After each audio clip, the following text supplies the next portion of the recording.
النهاردة هنعمل مكرونة بشاميل كدابة. تعالوا نشوف طريقتها، حلوة وشكلها جميل قوي. تعالوا نشوف الطريقة ازاي. كده انا جبت بصلاية وسط وحطيت معلقتين زيت وهسيبها لحد ما تحمر شوية. وانا على بال ما البصلة تحمر انا ملينة فول الصويا. كده البصلة اصفرت، هنزل عليها بفول الصويا. انا عاملة مج الا ربع فول صويا.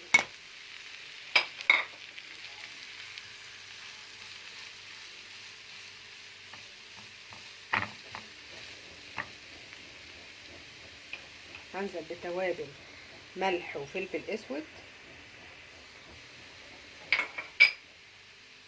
وهشوح فيهم شويه. كده انا بشرت طماطمايه، اللي عنده صلصه يحطها.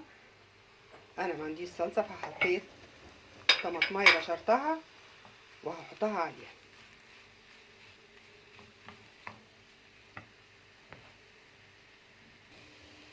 وكده انا شوحت الطماطم مع فول الصويا مع البصله، وكده خلاص كده استوت وهنعمل البشاميل. وكده انا حطيت معلقتين زيت وهنزل بمعلقتين دقيق وافضل اشوح فيهم.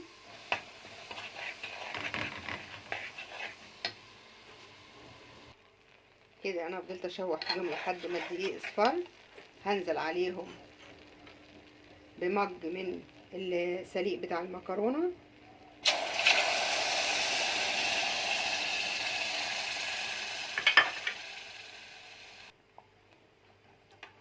وافضل اقلب فيهم لحد ما القوام يتقل. كده هنزل عليها بمكعب مرقه خضروات،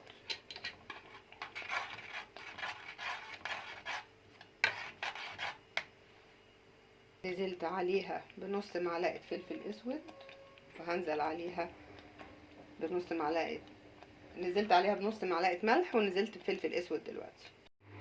وكده انا حضرت طواجن ودهنت فيها زيت، وهبدأ انزل بالمكرونه. المكرونه حطيت لها شويه بشاميل،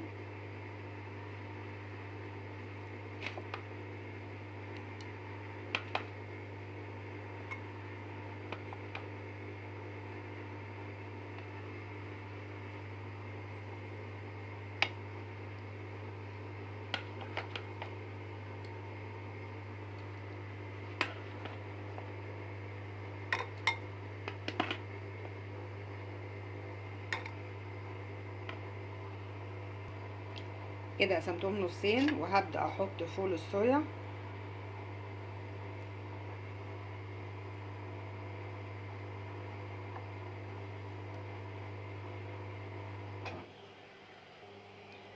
هنزل بمعلقة بشاميل،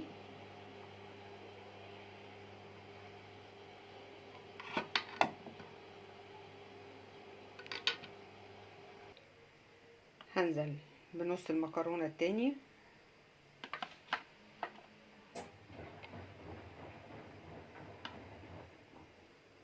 كده نزلت بنص المكرونة التاني وهنزل بالبشاميل.